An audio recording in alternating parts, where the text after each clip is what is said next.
The people of Nevada are absolutely furious at Donald Trump, not just broken promises by Donald Trump, but outright fraud. Remember the people who said, but Donald Trump's going to say no tax on tips. It's far more gimmicky than that. But now workers who rely on tips are finding out that their incomes have been cut in half as a result of Donald Trump making everybody scared to travel to the United States. I mean, from Canada alone, tourism is down nearly 40%, although I think the numbers may even be bigger than that. And boycott basically across the world of traveling to the United States based on what they're seeing take place here in the United States. I mean, Las Vegas, visitors to Las Vegas overall dropped about 11.3% in 2025. I mean, and we're also seeing massive amounts in economic loss being experienced in Vegas.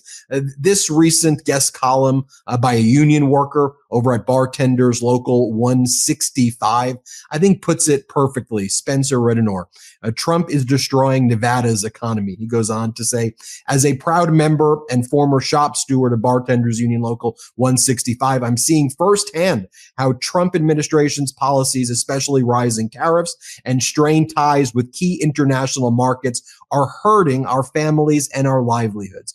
Our city swinks or swims on tourism, especially international visitors from Canada and Europe. And he talks about how those visitors are no longer showing up to Las Vegas in huge numbers. Nevada already leads the nation in unemployment. As of July, our rate was the highest of any state, roughly 5.4%, compared with a national average of about 4.2%. That's tens of thousands of Las Vegans out of work, including thousands of fellow union members.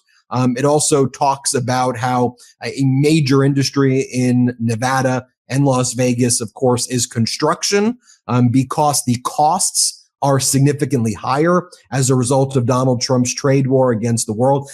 Construction projects are not occurring, or they're being paused, and that's resulting in a loss of construction jobs. And then also Donald Trump's attack on one of Nevada's key growing industry sectors, clean energy jobs and the clean energy boom that we're seeing.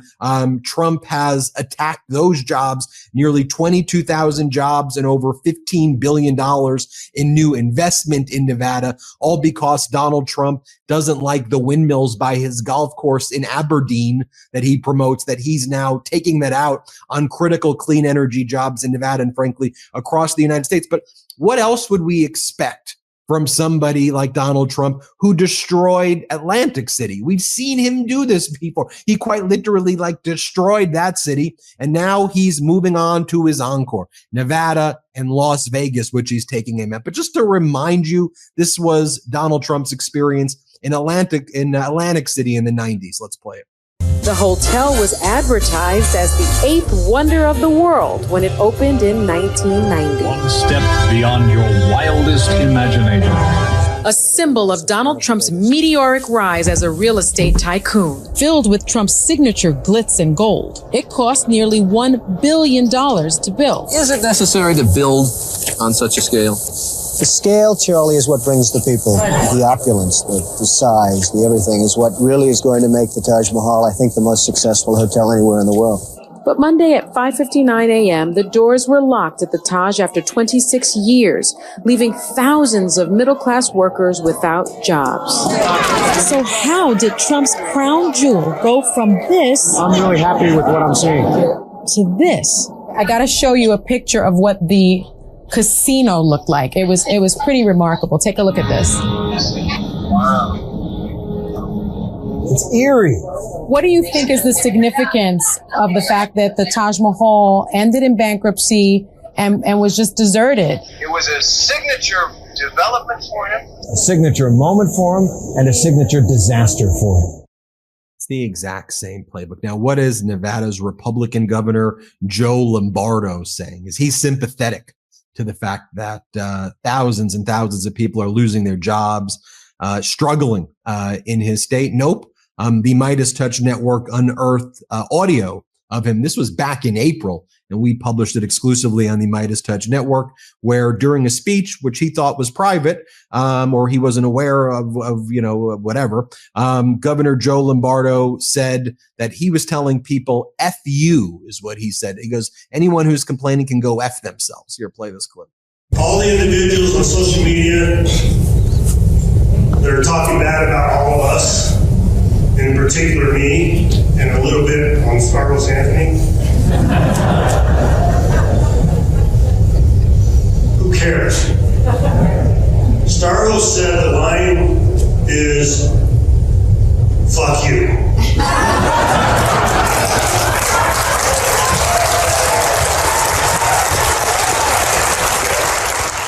Well, there is a major governor's race where MAGA Republican Governor Joe Lombardo is up for re-election. But there are Democrats fighting back, and the Democratic candidate, the current Attorney General of Nevada, Attorney General Ford, the Democratic candidate for governor in this upcoming 2026 election. Let's bring him in. Attorney General Ford, it's great to be with you today. I showed all of those clips right there, at the outset to paint the picture of what we're seeing, but you're there on the ground floor. You're running against Lombardo in this critical race. He's one of the most vulnerable Republicans, and you can see why. First, let's talk about what you're seeing in the state, and let's talk about what you're doing. Well, first off, thanks so much for having me on. And the intro there was quite perfect, frankly. I got to correct you, though. I'm not running against Joe Lombardo. I don't run against people.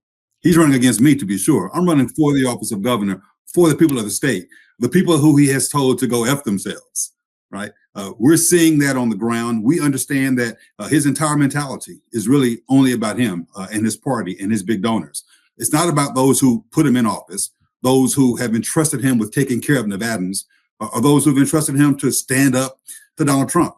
The fact is, Joe Lombardo can't stand up, and he won't stand up against Donald Trump because he is kowtowing to him at every turn. What we're seeing on the ground, and what you read from the post from my neighbor here in Las Vegas is exactly what's happening. It's horrible. Our housing prices are skyrocketing. Our health insurance, people are losing it. Our educational system continuously ranks toward the bottom. And we have someone who says, if you disagree with my approach or you disagree with things that we're saying, F you. And that's inappropriate.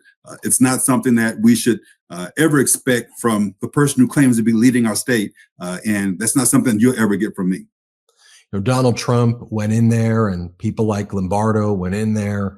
They made a bunch of promises. Yeah. Here's what we're going to do. Here's what we're going to fix on day one. We got your back. We promise you this. We promise you that. Now, what we hear from Trump and MAGA across all of these issues is we didn't mean it literally. We were being sarcastic, and it's actually going to take time. But they say, what about, you want a Doge dividend check? Where do those go? You want a tariff rebate check? And they keep on stringing people along with the next gimmick while people are suffering. Do you see in the state people getting it now, though? Has there been an awakening? Because that election in 2024 was certainly a gut punch when I was like, did you not see that this guy's a fraud? Where were you during the first term? Yeah, look, it's par for the course for Donald Trump, to be sure. But let's be clear that he has a partner, a man on the ground here in Nevada, who goes by the name of Joe Lombardo. And Joe Lombardo, again, is kowtowing to Donald Trump at every turn. And people know that. That's the reason why we know that the support that he once had is leaving him by droves.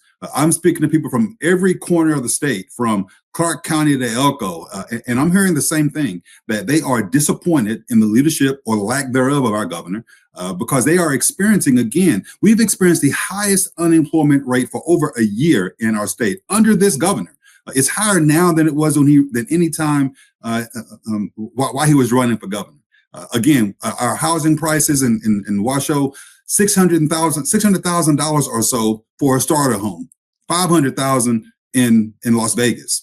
This economy is unattained, is not working for the normal Nevadan. Again, Joe Lombardo is doing nothing to help.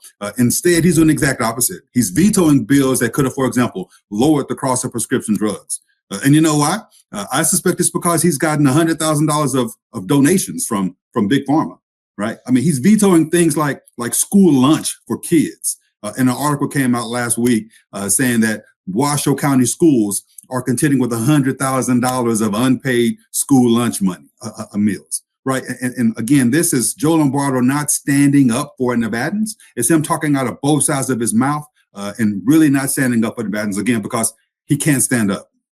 One of the things there, and you hit on it there too, if you look at Nevada politics, and for those who aren't aware, in the past, though, even where you've had some Republican governors, I mean, you've had more moderate kind of ish people, who still tried to be back in the day, solution oriented. This guy comes in, your legislature puts forward some bipartisan pieces, a ton of bipartisan legislation. Democrats, exactly what people want to see. Democrats, Republicans coming together. And this guy, Lombardo, veto, and blocks the stuff because he's, to your point, he's like, what does Donald Trump want me to do? Exactly. The wildest part that there's actually some solutions that Democrats and Republicans are working on together there. Look, this governor is going to go down in history as the one who has vetoed the most bipartisan bills in the history of our state. Again, it's because he's not really concerned about what's going to help Nevadans. He's concerned about what's going to give him, good graces with Donald Trump. Now, me, on the other hand, I've been in the state legislature. I've worked in a bipartisan way to send bills to a Republican governor when I was the majority leader in the state Senate, and passing bills as the minority leader in the state Senate, working with the Republican governor to get things done, whether it included bringing advanced manufacturing into our state to improve our jobs, whether it included giving more money to our schools through a Republican legislature at that time. That's the kind of stuff that I've been able to do. But again, this governor is going to go down as vetoing more bipartisan bills than anyone in the history of our state. And you know what that includes? It includes a circumstance where we have housing. I've talked about that twice already. But what we also know is that Joe Lombardo, again, speaks out of both sides of his mouth. He said in his State of the State address that he was going to address these speculators who are coming into Nevada and buying up homes, pricing us out of our neighborhoods. He vetoed that bill last session. And then this session, he told his Republican colleagues to kill the bill so it wouldn't get to him, so he didn't have to veto it. He's not serious about helping folks. He's serious only about preserving his own position and kowtowing to Donald Trump. He can't stand up. And for our viewers who haven't been introduced to yet, obviously the people in Nevada know you, but I'd love for our people to know a little bit about your background and why you got involved in politics and how you attained this position of becoming the AG in Nevada. Yeah, I appreciate the opportunity to introduce myself because, look, what I have a great appreciation for is what people are experiencing right now in our state.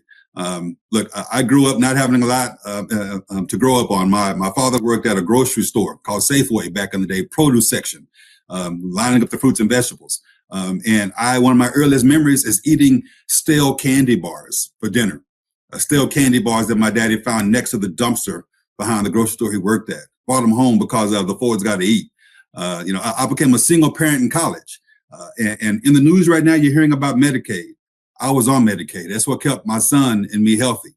You're hearing about SNAP. It was called food stamps back when I got them as a single parent.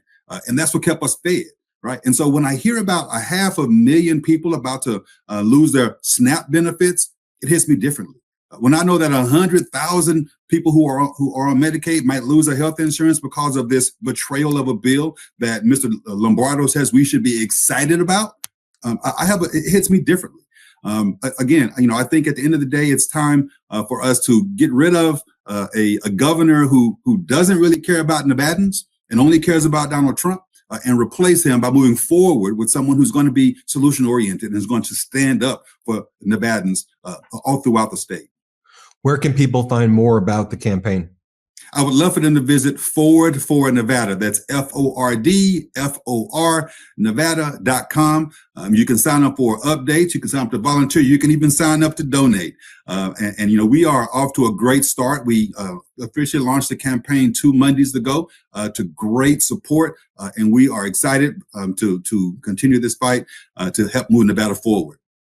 Nevada Attorney General Aaron Ford running for governor of Nevada. Thanks for joining us. Thank you. Everybody hit subscribe. Let's get to 6 million subscribers. The truth is more important than ever. Check out our new Truth Over Lies collection at store.MeidasTouch.com. All 100% USA union made.